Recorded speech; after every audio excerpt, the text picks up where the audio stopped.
विकास अचानक देखता है कि उसके फ़ोन पर जो फ़ोन आ रहा है वो फ़ोन उसके फ़ोन में पहले से ही सेव कर रखा है और उसमें लिखकर आ रहा था राखी मौसी। ये देखकर वो कहीं ना कहीं चौंक सा जाता है। वो सोचने लगता है कि ऐसा कैसे, क्योंकि अभी कुछ ही पहले उसने जो उसकी मौसी होती है, उसकी पड़ोसन जो उसकी दोस्त थी, उसको उसने फ़ोन दिया था और उस फ़ोन में उसने अपना नंबर ही सेव कर दिया। दरअसल जब बात करने लगता है दोनों, इधर विकास और उधर उसकी वो मौसी होती है राखी, दोनों जब बात करते तो बात करते करते राखी बोलने लगती है कि अगर हमने तुम्हारे फ़ोन में अगर सेव किया है नंबर अपना, तो इसका मतलब क्या होगा, तुमको ये महसूस नहीं होता क्या, तुमको मालूम नहीं है। ये बातों का सिलसिला जब ख़त्म हुआ उसके बाद मिलने का वादा हुआ और वादा होने के बाद दोनों एक दूसरे को ऐसे मिलते हैं कि फिर ऐसा तूफ़ान आता है कि उस तूफ़ान को रोकने के लिए फिर दिल्ली से लेकर और बिहार तक पुलिस को ही भागना पड़ता है। क्या हुआ इस कहानी में वो जानेंगे सिलसिलेवार से, तो आप इस कहानी और इस घटना में अंत तक जरूर बने रहिएगा और घटना को समझने की कोशिश करते हैं और आशा करते हैं कि आप अपनी फैमिली, अपने परिजनों के साथ बेहद खुश होंगे, मस्त होंगे।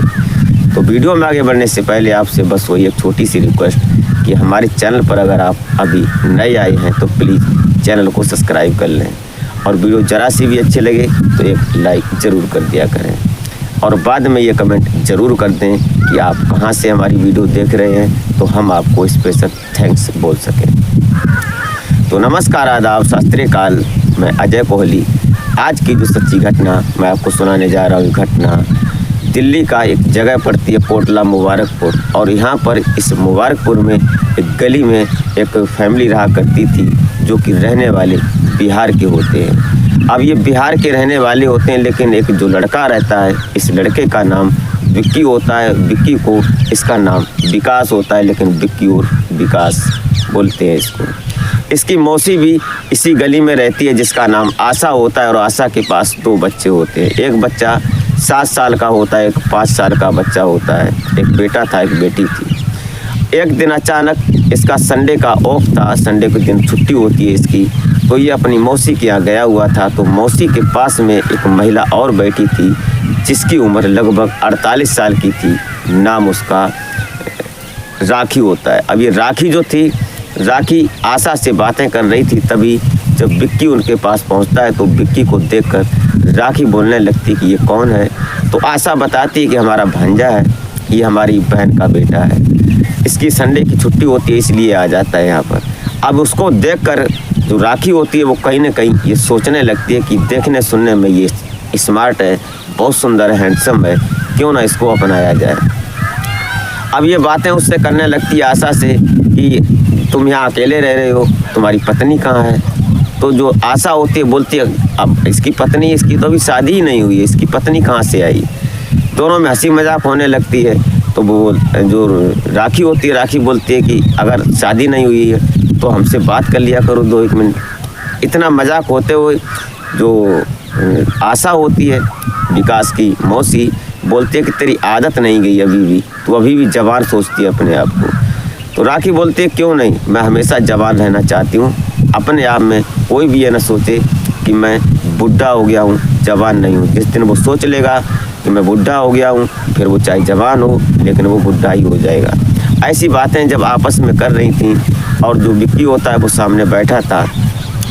उसके बाद अचानक राखी बोलती है विक्की से कि अपना फ़ोन देना, ज़रा फ़ोन करना है। तो उससे फ़ोन लेती है और फ़ोन लेने के बाद कुछ देर उस फ़ोन में उंगलियां चलाती है और उसमें अपना नंबर सेव कर देती है और उसको फ़ोन दे देती है। वापस बोलती है कि चलो घर जाएंगे तभी हम बात कर लेंगे, कोई बात नहीं। और वो अपने घर चली जाती है। घर जाने के बाद शाम होती है, शाम को वो फ़ोन करती है सीधा विक्की के फ़ोन पर। व्हाट्सएप पर पहले एक मैसेज आता है का, उसके बाद उधर से वो पूछता है कि कौन। तो बताती है कि तुम्हारे फ़ोन में नंबर सेव नहीं है क्या। बस यहाँ से बातों का सिलसिला जब शुरू हुआ तो ऐसी तड़प लगी और दोनों में ऐसी आग लगी कि शाम को ही वादा कर दिया मिलने का। और जब दोनों एक दूसरे से मिलते हैं, जबकि जो राखी होती है, राखी की बेटी 15 साल की होती है और बेटा 18 साल का होता है, और फिर भी ये दोनों आपस में मिलने का विचार कर लेते हैं, मिलते हैं। और मिलने के बाद जब वो कमरे में जाता है उसके राखी के, तो आज वो तड़प कर उसको लिपट जाती है और फिर ऐसा लगता है सालों की ये भूखी थी। ऐसे दोनों मिलते और मिलने के बाद आज ये तूफान जब शुरू हुआ उसके बाद फिर रुकने का नाम ही नहीं लिया। धीरे धीरे आज दोनों ने ये वादा कर दिया कि हम दोनों एक दूसरे के साथ जिएंगे मरेंगे, शादी भी करेंगे।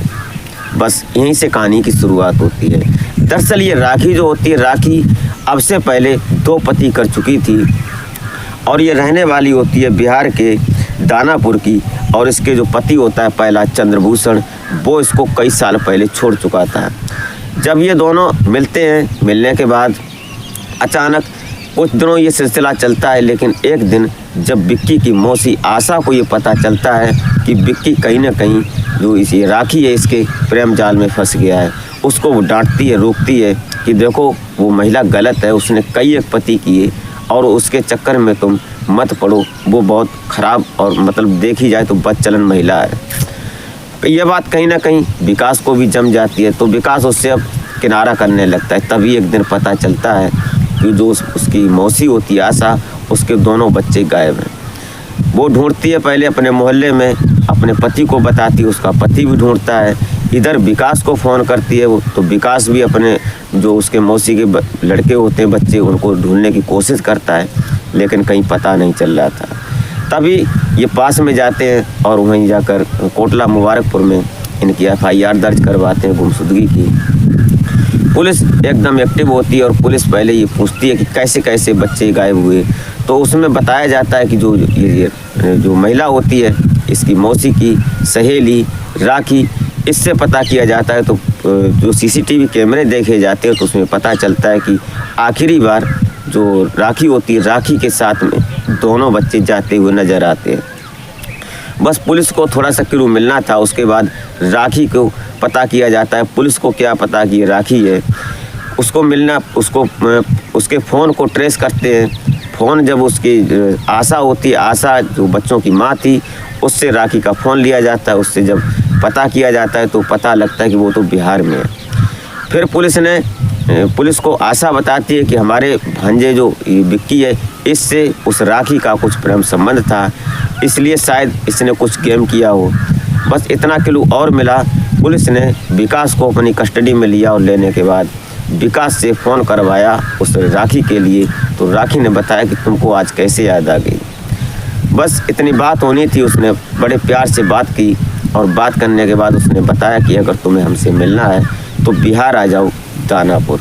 अब ये सीधे पुलिस अपनी टीम के साथ वहाँ जाती है और दानापुर के लोकल थाने से मिलती है, क्योंकि जहाँ लोकल पुलिस होती है, बाहर का अगर कोई केस होता है तो पुलिस वहाँ पहले परमिशन लेती है। कई एक लेखा जोखा होते हैं, उनको जो क्राइटेरिया है उसको पूरा करना पड़ता है। अब वहाँ पुलिस मिलने के बाद अब उसकी लोकेशन लगाई जाती है। तो लास्ट स्टेशन उसकी जो वहाँ लोकेशन मिली थी वो दानापुर स्टेशन ही मिलती है।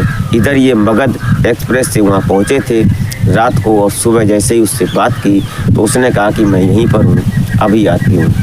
वहाँ अब ये पुलिस अपने दल बल के साथ, वहाँ जो GRP पुलिस थी पुलिस स्टेशन की, वो भी सभी लोग एकदम एक्टिव थे, सादा वर्दी में थे। लेकिन पुलिस को ये पता नहीं लग पा रहा था इस समय राखी है कहाँ पर। ये सिलसिला चल रहा था, ढूंढ खकोल हो रही थी।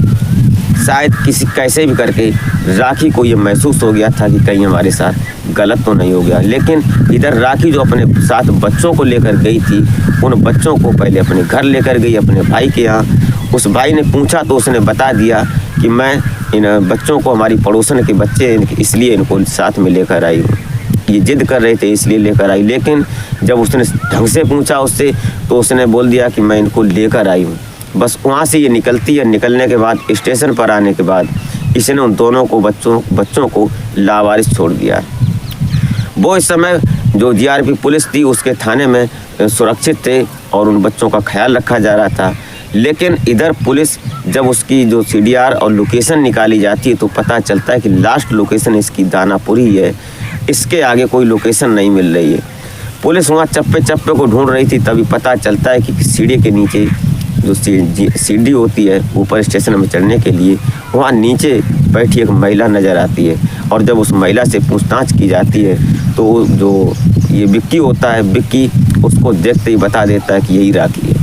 अब राखी को पुलिस अपनी कस्टडी में लेती है, फिर उससे पूछताछ की जाती है। पूछताछ करने के बाद उससे थाने में लाया जाता है। फिर वहाँ से सीधी वहाँ की पुलिस साथ होती है। उसके बाद सीधा इसको दिल्ली लाया जाता है और दिल्ली लाने के बाद इससे पूछताछ करने के बाद इसके ऊपर संबंधित धाराएं लगाई जाती हैं। पुलिस की कस्टडी में होने के बाद इधर विक्की का भी कुछ जुर्म बनता था।